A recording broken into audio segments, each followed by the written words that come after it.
Hey y'all, welcome to my channel. My name is Cinnamon for those who don't know, and today I will be showing you how I fluff and stretch my hair. My hair is coming straight out of a braid out, untouched. This is how my hair is looking, and I just want some more volume. I want some more fluff. I want some big hair, you know? And this isn't giving it to me right now, so if you are interested on how I fluff my hair, how I stretch my hair, make it look more voluminous, then keep watching. So I'm gonna use quite a few tools for stretching. I'll probably use this edge brush just to give a little slick look on the end. I'll use a pick, a rat tooth comb, just in case I have to do a little bit more parting in this section. I'm gonna use some hair gel, Eco of course, because that's my favorite. And this will only take part in slicking my edges, so that's not the important part. And a blow dryer. This is probably the most important part of fluffing and stretching. It can make or break your look. So I will probably speed up the process when I'm blow drying because I can't talk and do this at the same time, but I will show y'all my methods on how I use the blow dryer to achieve the look that I want. I'm gonna give y'all one more close up of how my hair's looking. I cut off all my heat damage the other day. All of it. First, I'm gonna go ahead, where's my clips? So first I'm gonna take one of my clips and part a section that I want to fluff first. I like to fluff and stretch in about 4 to 8 sections, so depending on how my hair is looking.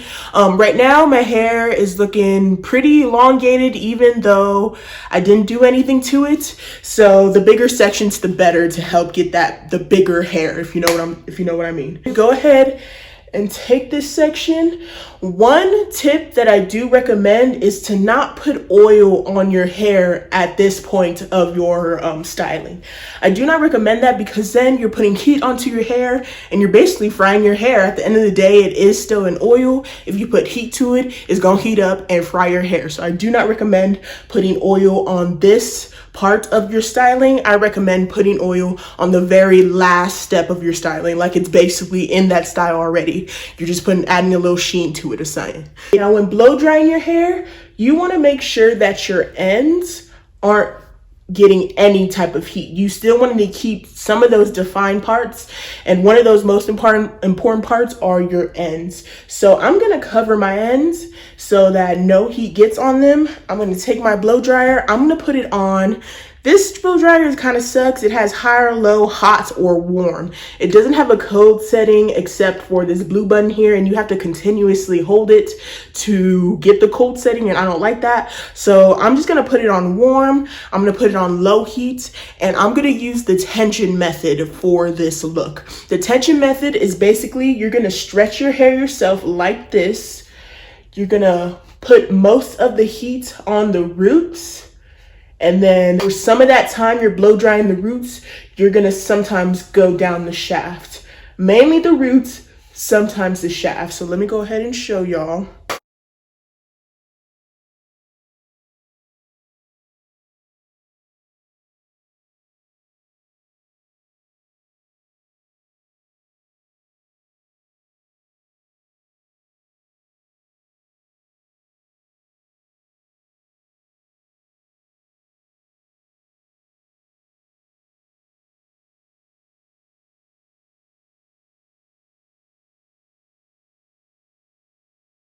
So that's basically how I stretch it. If I see that my hair has the potential to go a little bit longer, I cover up my ends again, right? I take the blow dryer and I go in that area where it could be a little bit elongated. And you don't want to blow dry too much to where it blows it out and there's no definition at all, because what's the point of doing a braid out, right? Definitely minimize the time that you're blow drying your hair. Make sure the definition is still there. As y'all can see, there's still some curliness to it. One thing about fluffing and stretching your hair, it's not gonna not frizz, if that makes sense. When you're fluffing and stretching out type 4 hair, the frizz is always gonna be there. It's gonna be there whether you leave the braid out there or not. If you want the added volume, the frizz is inevitable, so you might as well take that extra step. Go ahead and separate some of the pieces as well. You can practically see what pieces need to be separated. Your hair will literally show you. But do not separate too much to where there's no movement at all. So let's see the difference. So this is one side and this is the other. Do you see the difference? So let's go ahead and move on to the next section. I like starting in the back first because that's where I'm gonna stretch and fluff the most. The top, I don't like to do too much because that's where most of my definition is gonna show when I look right onto somebody. So I recommend doing the back first, getting as much fluff and stretch out of those parts as you can, and then moving on to the front. Now you can choose to separate first or to blow dry first. It's definitely your preference, doesn't matter. I just go by whatever my fingers is doing, really. One thing I really like about doing the blow drying method is this piece here. This is called the connector piece, I think it said on the box. This really helps get that direct heat to the spot that you want it to, whereas when you blow dry it, it kind of just like gets everywhere. This helps you get that direct spot that you want.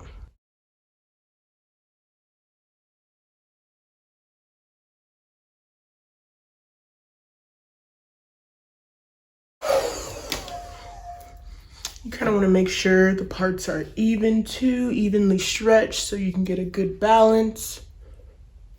That's basically how I stretch my hair. So I'm gonna go ahead and speed through the rest of the process, show y'all how I do the rest of my head, and then show y'all the ending result. So keep on watching.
So now we're getting to the top of my head, and my hair is already looking much more fluffier than it was before. So for the top of my head, there's not really much of a difference that I do to keep the definition. I just blow dry less to keep as much definition as possible. Stretching doesn't really matter to me when it comes to the front. I just want my hair to mainly look longer and more volume, and most of that comes from the pick and fluffing out the most of those back parts like I was saying before.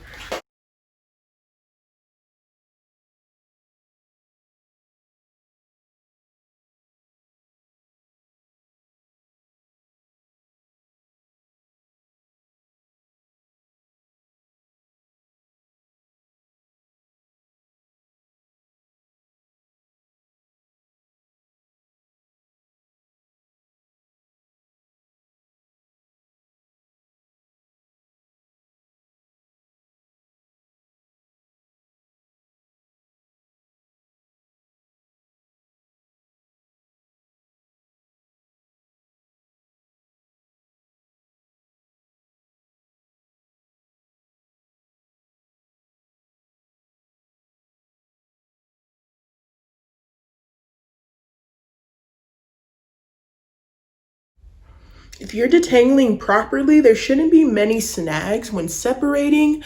Of course, it's not going to be 100%. It's almost impossible for type 4 hair to not have any snags, but if you're detangling properly, there shouldn't be much breakage.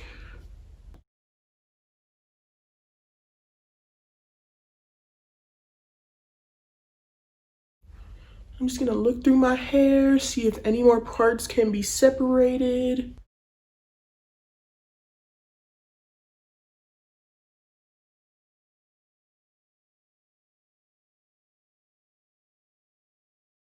All right, I am done using the blow dryer for now. I'm gonna go ahead and take my pick and fluff in any areas that I see can be a little bit bigger or just come at you more. Let's start with the back. Always start with the back. Always flip my hair over. Get these back parts. Flip it back.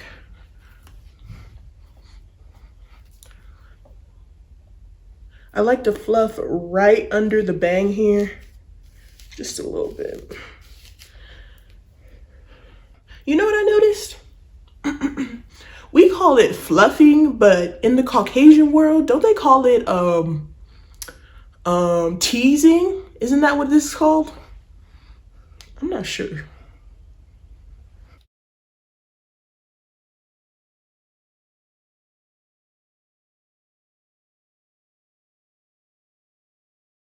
Don't forget the middle part back here. You don't want to see the parts that were back there.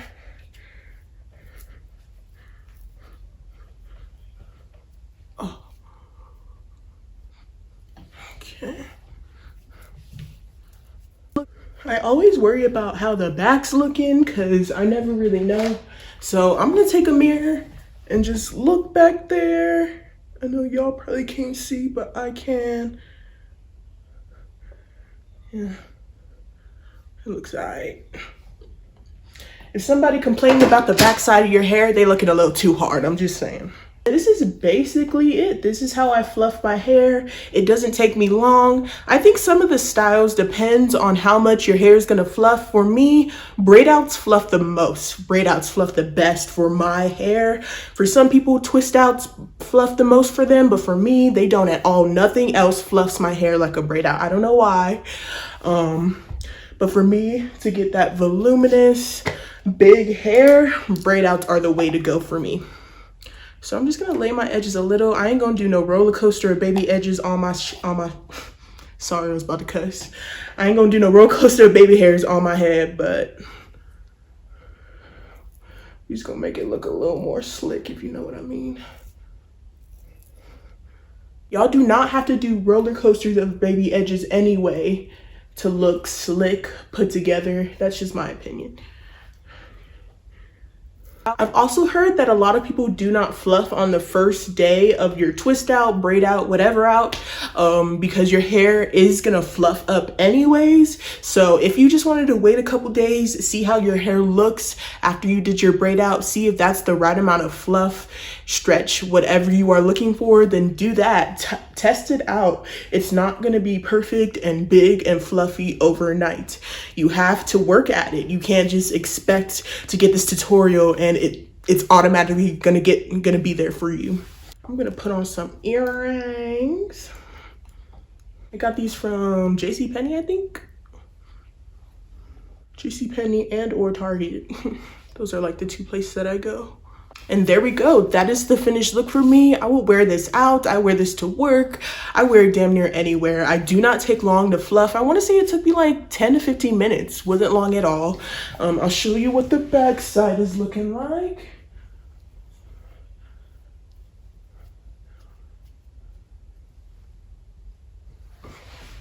All right, and that concludes this tutorial. Thank you so much for watching. My name is Cinnamon again, for those who don't know. I do have an Instagram. If you do want to go follow me, I'll put it right up here at curlycin. So go ahead and subscribe. You already know. Go ahead and subscribe to my YouTube channel as well. Thank you so much for watching. I really do appreciate it.